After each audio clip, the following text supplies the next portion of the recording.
नमस्कार जूनियर्स, मेरा नाम है आदित्य शर्मा और आप देख रहे हैं कॉमर्स भैया। सर मुझको ना बहुत सारे बच्चे पूछते हैं कि भैया एक क्रेडिट्स का क्या सिस्टम रहता है, या फिर हम लोगों को जो मार्कशीट मिलती है उसके अंदर कैसे क्रेडिट्स को डिस्ट्रीब्यूट किया जाता है, क्रेडिट्स कौन से सब्जेक्ट के कितने मिलते हैं और टोटल कितने चाहिए होते हैं। मतलब आपको क्रेडिट को लेकर बहुत सारी दिक्कतें आती हैं। इसी के अलावा SGPA, CGPA, परसेंटेज, कॉलेज के अंदर आप लोगों को ग्रेजुएशन के अंदर क्या दिया जाता है या फिर क्या मैटर करता है, ये सब चीज़ों के बारे में आज हम लोग डिस्कशन करने वाले हैं। शुरू करते हैं इस वीडियो को बिना किसी प्रॉफिट और लॉस के।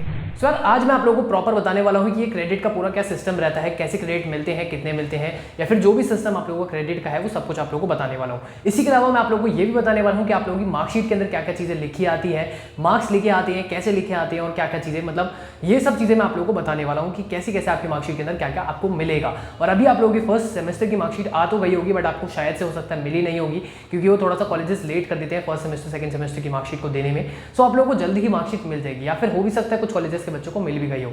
जिनको नहीं भी मिलेगी वो आगे मिलती जाएगी मार्कशीट, एंड आप लोगों को आगे के सेमेस्टर्स की मार्कशीट तो टाइम से मिल ही जाएगी। बस अभी की शुरुआत में थोड़ा सा लेट कर देते हैं क्योंकि वो डॉक्यूमेंटेशन हो रहा होता है, इस वजह से कॉलेजेस लेट करते हैं, नहीं तो आगे की तो आप लोगों को टाइम से मिल जाएगी। अब हम लोग बात करते हैं जरा क्रेडिट सिस्टम के बारे में। तो भाई क्रेडिट सिस्टम क्या होता है या फिर क्रेडिट्स वगैरह क्या है। देखो ये जो क्रेडिट सिस्टम है ये गवर्नमेंट ने ही बनाया है, IP यूनिवर्सिटी ने नहीं बनाया है। ठीक है, ये सारे ही कॉलेजेस के अंदर होता है, चाहे आप किसी भी फील्ड में चले जाओ, चाहे आप किसी भी कॉलेज में चले जाओ, चाहे आप किसी भी यूनिवर्सिटी में चले जाओ, हर जगह क्रेडिट सिस्टम फॉलो किया जाता है, क्योंकि इन्हीं क्रेडिट्स को आगे भी देखा जाता है। अगर आप लोगों को याद ना हो तो मैं आप लोगों को रिमाइंड करा दूं, जब आप लोग क्लास 12th भी पास कर रहे होते हैं या फिर क्लास 10th भी पास कर रहे होते हैं ना, तब भी आप लोगों को कुछ क्रेडिट्स देते हैं, लेकिन उस टाइम पे क्रेडिट्स पे हम ध्यान नहीं देते हैं। उस टाइम पे अच्छे से क्रेडिट्स लिखे भी नहीं होते हैं मार्कशीट वगैरह के अंदर, सो उस टाइम पे हम लोगों को कुछ पता नहीं होता है। लेकिन हाँ, यूनिवर्सिटीज़ के अंदर, कॉलेजेस के अंदर क्रेडिट्स इंपॉर्टेंट होते हैं। क्रेडिट्स कैसे मिलते हैं सर? देखो क्रेडिट सिंपली आप लोगों को तब मिलते हैं, आप लोगों के मान लेते हैं अगर हम लोग 10 सब्जेक्ट हैं एक सेमेस्टर के अंदर, सो 10 सब्जेक्ट्स की ना हर सब्जेक्ट के अलग अलग क्रेडिट होते हैं। कुछ इंपॉर्टेंट सब्जेक्ट्स होते हैं जिनके 4 क्रेडिट होते हैं, नहीं तो 6 क्रेडिट होते हैं, तो कुछ इंपॉर्टेंट सब्जेक्ट्स के इतने क्रेडिट्स होते हैं। फिर कुछ सब्जेक्ट्स होते हैं आप लोगों के लैब बेस्ड जिनके 2 क्रेडिट्स होते हैं, 3 क्रेडिट्स होते हैं, डिपेंड करता है अलग अलग। फिर कुछ सब्जेक्ट्स होते हैं जिनके सिर्फ और सिर्फ 1 क्रेडिट भी होते हैं। कुछ बहुत ही बेकार से सब्जेक्ट्स होते हैं, बेकार इन द सेंस कुछ ऐसे सब्जेक्ट्स होते हैं जिनके अंदर आप लोगों को कुछ काम नहीं करना होता, तो उनके अंदर सिर्फ 1 क्रेडिट होता है। मार्क्स कितने होते हैं? मार्क्स सबके अलग अलग डिफरेंट होते हैं। वही इंटरनल एक्सटर्नल वाला आपका सिस्टम रहता है। 75 मार्क्स, 25 मार्क्स, या फिर कुछ सब्जेक्ट्स के अंदर 60-40, या फिर कुछ सब्जेक्ट्स के अंदर 50-50 में भी इंटरनल एक्सटर्नल को डिवाइड किया जाता है। सो ये है आप लोगों का क्रेडिट सिस्टम। इसी के अलावा अगर हम लोग बात करें क्रेडिट्स भैया कैसे कैसे मिलते हैं, सो देखो यार, अगर आप लोगों ने एक सब्जेक्ट पास कर लिया, आप लोगों को उस सब्जेक्ट के 100% क्रेडिट मिल जाएंगे। मतलब एक सब्जेक्ट मान लेते हैं कोई भी है आपका, और उसके अंदर ना 4 क्रेडिट आप लोगों के टोटल है। सो अगर आप लोग उसके अंदर एज भी पास होते हो, 100 में से 40 नंबर भी लेके आते हो, और आप लोगों के ग्रेड्स में लिखा रहा है P, मतलब आप पास हो गए हैं, सो आप लोगों को 100% क्रेडिट मिलते हैं। मतलब 4 में से 4 क्रेडिट ही दिए जाएंगे। भैया अगर मैं 1 नंबर से फेल हो गया, 39 मार्क्स आ गए 100 में से, सो क्या होगा, तो आप लोगों को 4 में से 0 मिलेगा, 0 क्रेडिट मिलते हैं अगर आप लोग फेल हो जाते तो।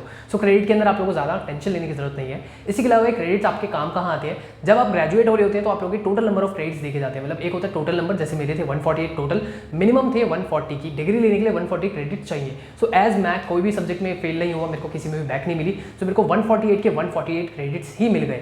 लेकिन मिनिमम क्रेडिट्स आप ले सकते हैं 140 भी, और जो बाकी के 8 क्रेडिट होते हैं, मतलब 2 सब्जेक्ट्स में छोड़ भी सकता था, 4-4 क्रेडिट वाले, वो मेरे ऊपर डिपेंड करता है। इसके ऊपर मैंने एक सेपरेट वीडियो बना रखी है, हाउ टू रिमूव क्रेडिट्स, आप वो भी देख सकते हैं। अब हम लोग जरा बात करते हैं SGPA और CGPA या फिर मार्कशीट के अंदर क्या क्या लिखा आता है। सो मार्कशीट के अंदर आप लोगों की मार्क्स होते हैं, ग्रेड्स होती हैं, SGPA और CGPA लिखी आती है।